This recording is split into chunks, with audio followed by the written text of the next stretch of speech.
نماز پڑھو، قرآن کی تلاوت کرو، خیر و خیرات کرو، مدرسے میں دو، مسجد میں دو، لیکن دینے کے بعد اللہ کے بارگاہ میں اس کی قبولیت کی بھی دعا کیجیے۔ نماز پڑھ لیا، نماز پڑھنے کے بعد اس نماز کی اللہ کے بارگاہ میں قبولیت کی بھی دعا کیجیے۔ حدیث پاک میں آتا ہے کہ اللہ کے رسول مسجد نبوی میں تشریف فرما ہے، صحابہ کرام کا مجمع لگا ہوا ہے، اللہ کے رسول نے ایک زمانے کو ایک آدمی کا بہت صفت کی بہت تعریف کیا اور ارشاد فرمایا کہ بنی اسرائیل میں ایک انسان تھا، ایک شخص تھا جو مالدار تھا، اور روز وہ کیا کرتا تھا، روز ایک اونٹ کو ذبح کیا کرتا تھا اور غریبوں اور مسافروں اور غریبوں اور یتیموں کو کھلاتا تھا۔ روز ایک اونٹ کو ذبح کر کے مسافروں کو بھی کھلاتا تھا، غریبوں کو بھی کھلاتا تھا، یہی اس کا معمول رہا۔ تو صحابہ کرام نے عرض کہ یا رسول اللہ صلی اللہ علیہ وسلم، پھر تو اس شخص کو اللہ نے بہت بڑا رتبہ دیا ہوگا، بہت بڑا مقام دیا ہوگا۔ اللہ کے رسول نے ارشاد فرمایا کہ نہیں۔ کیوں نہیں؟ اللہ کے رسول نے ارشاد فرمایا کہ اس لیے اس کا یہ خیر و خیرات قبول نہیں ہوئی کہ اس نے اللہ کے بارگاہ میں کبھی قبولیت کی دعا ہی نہیں کی۔ خیرات کرتا تھا، روز اونٹ کو بھی ذبح کرتا تھا، غریبوں کو بھی کھلاتا تھا، مسافروں کو بھی کھلاتا تھا، لیکن اس کے بعد اس نے اللہ کے بارگاہ میں کبھی اس صدقے کا، اس خیر و خیرات کا اللہ کے بارگاہ میں دعا کی ہے نہیں۔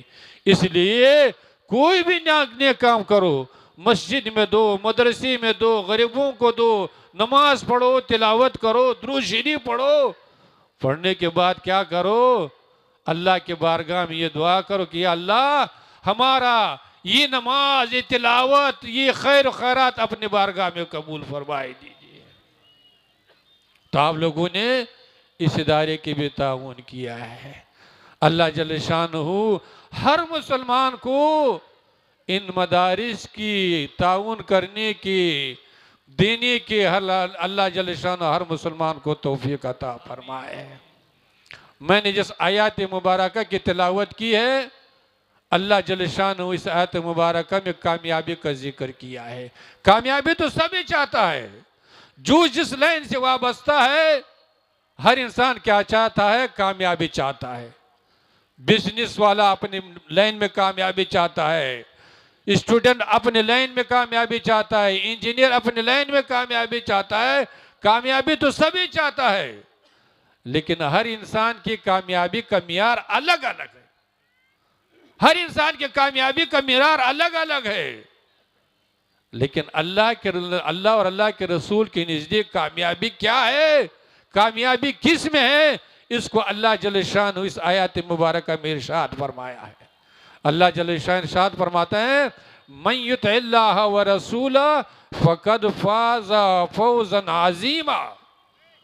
اللہ کے رسول ارشاد فرماتے ہیں کہ جو انسان، جو مومن، جو ایمان رکھنے والا، جو اللہ اور اللہ کے رسول پر ایمان رکھ رہا ہو، قرآن پر اس کا ایمان ہو، آخرت پر اس کا ایمان ہو، اور وہ کیا کر رہا ہو، جس نے اپنی زندگی کو اللہ اور اللہ کے رسول کی اطاعت میں بسر کیا، وہ دنیا میں بھی کامیاب رہا، دنیا میں بھی سر بلند رہا، اور جب دنیا سے رخصت ہو جائیں گے تب بھی ہر منزل پر کامیابی کروانا اس کو نصیب ہو یہ جائے گا۔ تو معلوم ہوا کہ کامیابی دنیا دولت میں نہیں، زمین و جائیداد میں نہیں، پارٹی پوٹیشن میں نہیں، کرسی اقتدار میں نہیں۔ کامیابی کہاں ہے؟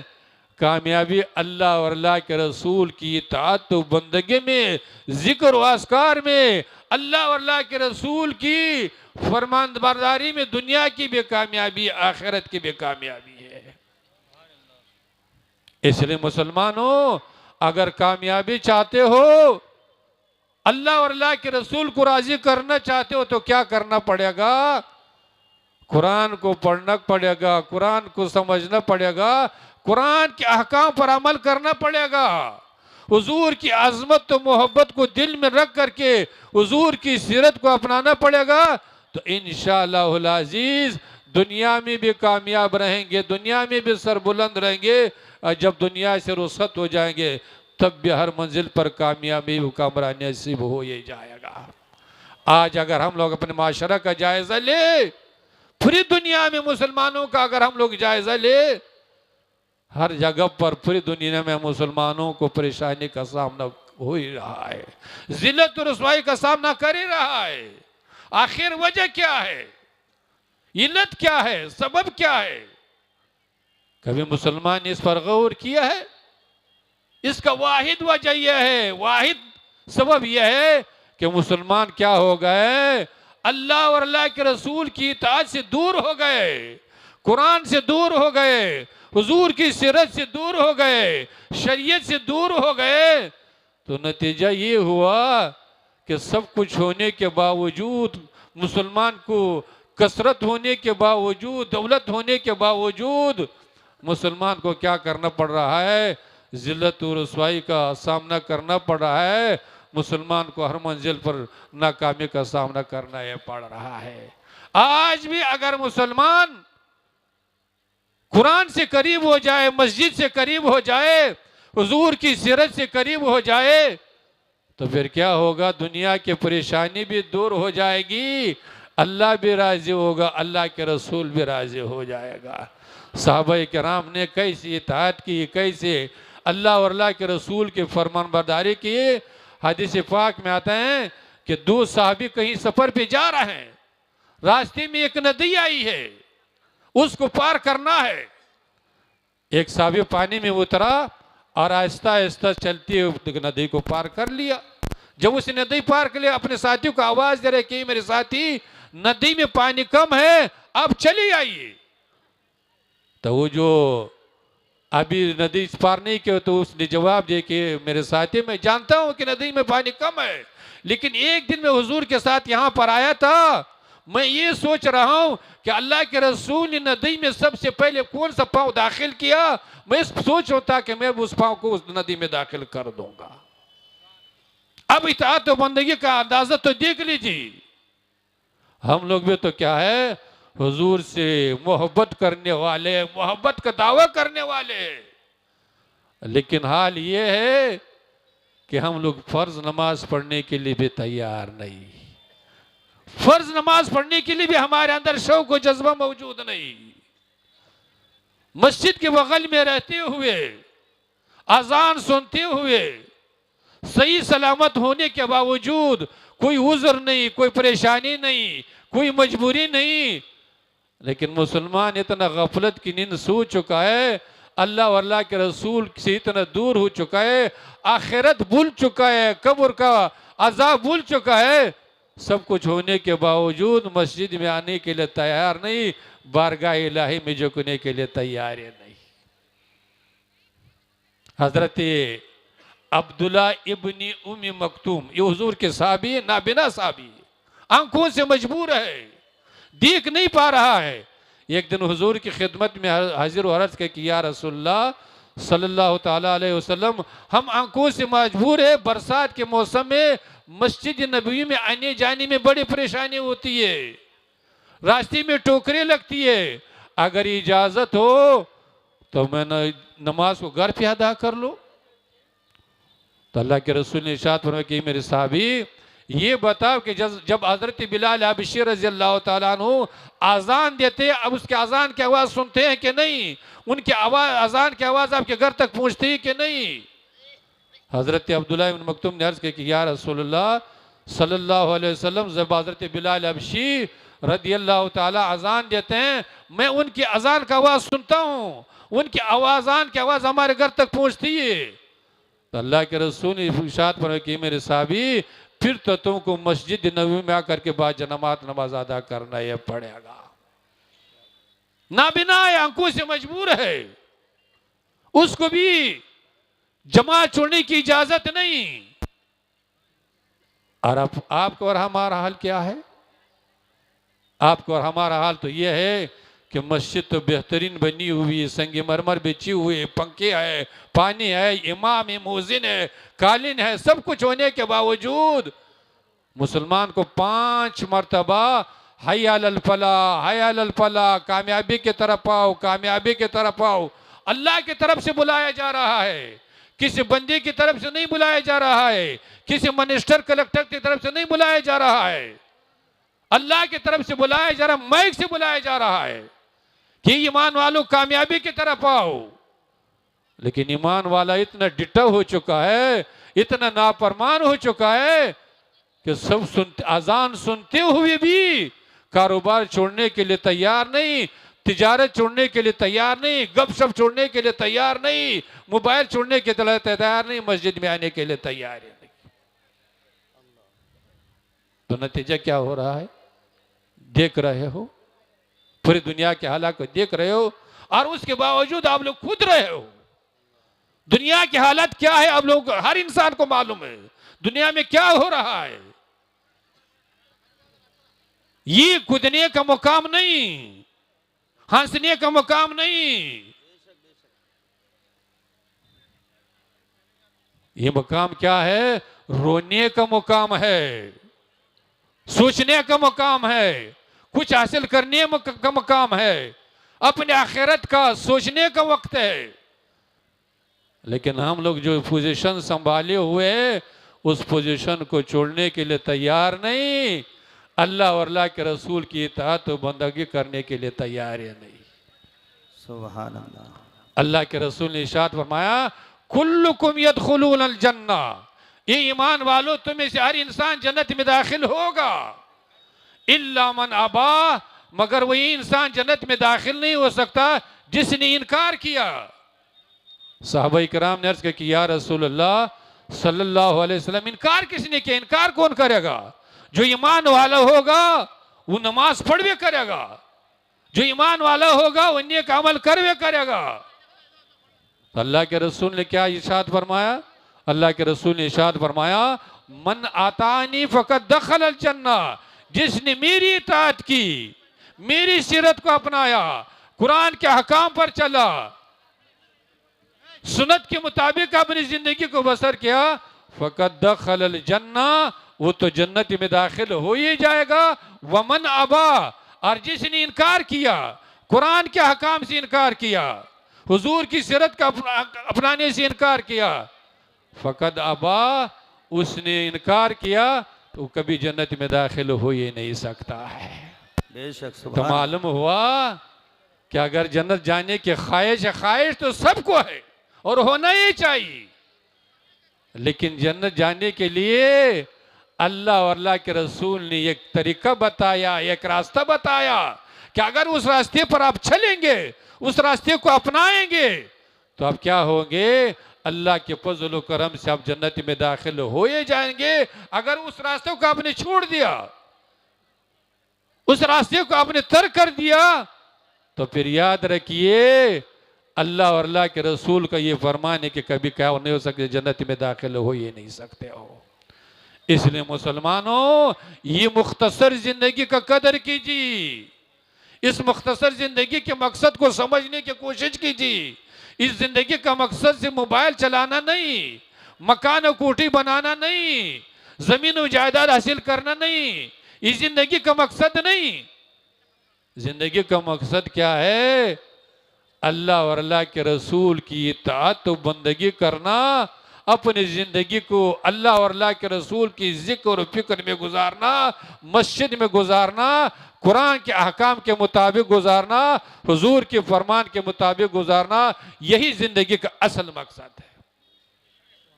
اور اس پر کوئی آج کل ہمارے قوم گزارنے کے لیے تیار ہے نہیں۔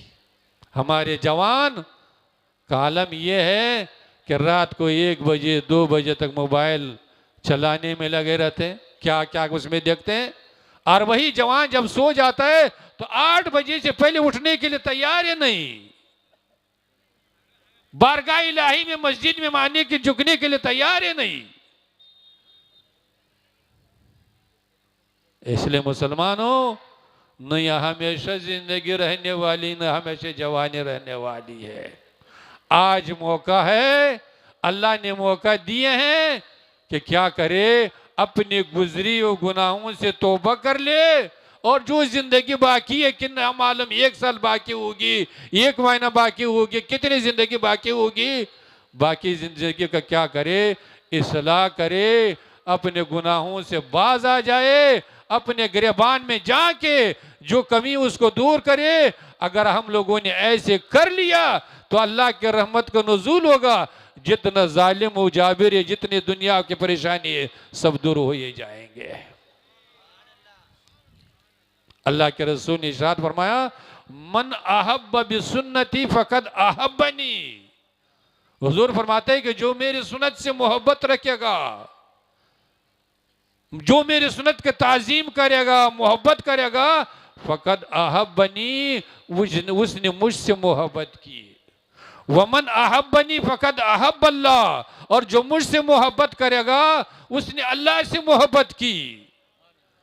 اور جو حضور کے سنت سے محبت کرے گا، حضور سے محبت کرے گا، اللہ سے محبت کرے گا، اس کا نتیجہ کیا ہوگا؟ حضور نے ارشاد فرمایا فقد دخل الجنہ، وہ خوش نصیب جنت میں داخل ہو ہی جائے گا. لیکن جہاں ہمارے لوگ، آج تو ہم لوگوں کا حال ہے کہ 40-60 سال گزر چکا ہے، ابھی تک اپنے چہرے پر سنت سلوک سجانے کے لیے تیار ہی نہیں، ابھی جوان بنا ہی ہوا ہے. وہ شیخ سعدی علیہ رحمۃ فرماتے ہیں 40 سال عمر عزیزت گزشت، مزاج تو از حال طفل نہ گشت. 40 سال 60 سال کے ہو گئے، ابھی بھی جوان بنا ہوا ہے. ابھی بھی کیا ہے، صبح سویرے اٹھ کر کے سب سے پہلے کیا کرتا ہے؟ سنت رسول کو اڑا کر کے رکھ دیتا ہے. اس لیے مسلمانوں ذرا غور کرو، ذرا اپنے حالات کو سمجھو، دنیا کے حالات کو سمجھنے کی کوشش کیجیے. اگر آپ لوگ سوچ رہے کہ ہم لوگ تو بہت خوش ہیں، بہت امن سکون کے ساتھ ہے، جو آگ وہاں لگا ہوا ایک دن یہ آگ یہاں بھی چلائے گا. اس لیے اس آگ کو اگر ختم کرنا ہے، بجھانا ہے، تو روڈ پر ہنگا تمغا کرنے کی ضرورت نہیں، شور شرابے کی ضرورت نہیں. مسجد کو پکڑ لو، قرآن کے دامن کو پکڑ لو، قرآن پر عمل کر لو، حضور کی سیرت کو اپناؤ، تو انشاءاللہ العزیز جتنا ظالم و جابر دنیا میں مسلمانوں پر مسلط ہے، اللہ سب کو نیست و نابود فرمائے دے گا. اس لیے ان جلسوں کا، ان محفلوں کا اصل مقصد یہ ہے، چندہ ہوا یا مجمع ہوا، یہ تو بات کا اصل مقصد یہ ہونا چاہیے کہ ہمارے قوم کا اصلاح ہو جائے. ہمارے قوم کے اندر جو بگاڑ پیدا ہو چکا ہے، نماز سے دوری کا، مسجد سے دوری کا، حضور کی سنت سے دوری کا جو بیماری ہو چکی ہے، جو بگاڑ پیدا ہو جائے، ان جلسوں کا اصل مقصد یہ ہونا چاہیے کہ کیا ہو جائے، قوم قرآن و حدیث کے باتوں سن کر کے اس پر عمل کرنے کی کوشش کرے، اور ہمارا قوم کیا ہو جائے، اللہ کے قرآن سے قریب ہو جائے، اللہ حضور کی سیرت سے قریب ہو جائے. ان جلسوں کا اصل مقصد یہ، اور یہ ہونا یہ چاہیے، اور اس غرض سے آنا یہ چاہیے. لیکن افسوس سے کرنا پڑتا ہے کہ ہم لوگ کیا ہیں، نفس کے غلام بنے، نفس کے بندے بنے ہوئے. نفس جہاں خوش ہوگا بس وہیں پر ہم لوگ آنے کے لیے بھی تیار ہے، مجمع لگانے کے لیے بھی تیار ہے. اور جہاں نفس کو یہ ہوگا وہاں نہ کوئی آنے کے لیے تیار ہے، نہ کوئی سننے کے لیے تیار ہے. تو اللہ جل شانہ نے ارشاد فرمایا من یطع اللہ ورسولہ فقد فاز فوزا عظیما، کہ جو خوش نصیب ایمان والا اللہ اور اللہ کے رسول کی اطاعت و بندگی میں اپنی زندگی کو بسر کرے گا، وہ دنیا میں بھی کامیاب ہوگا، آخرت میں بھی کامیاب ہوگا. اور یہی دنیا و آخرت کی کامیابی، آخرت کی کامیابی سب سے بڑی کامیابی ہے. اللہ ہر مسلمان کو آخرت کی کامیابی نصیب فرمائے، قبر کی کامیابی نصیب فرمائے، میدان معاشر کی کامیابی نصیب فرمائے. اللہ ایسی کامیابی نصیب فرمائے جو اللہ بھی راضی ہو، اللہ کے رسول بھی راضی ہو، دنیا میں بھی کامیابی ملے، آخرت میں بھی کامیابی ملے. تو یہ جلسہ انشاءاللہ جاری رہے گا. آپ لوگ بیٹھے رہیے، اور ہمارے علماء کرام کے، شعراء کے اپنے تقریر بھی سنیے، اور ان کے نعت و منقبت سے بھی مستفیض ہیں. لیکن اس محفل کا ادب و احترام ضروری ہے.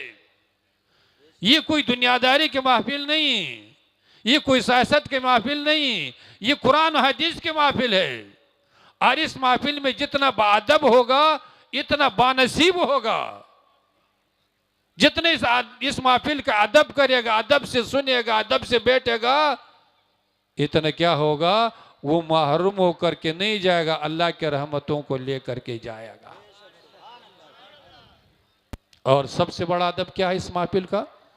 سب سے بڑا ادب یہ ہے کہ ہم لوگ جو کچھ سنیں گے قرآن حدیث کی روشنی میں، چاہے عقائد کے تعلق سے ہو، چاہے اعمال کے تعلق سے ہو، جو کچھ ہم لوگ سنیں گے، سب سے بڑا ادب ہے کہ وہ کیا کرے، اس کو اپنے دل و دماغ میں بسا کر کے اس پر عمل کرنے کی کوشش کرے، یہی سب سے بڑا ادب ہے۔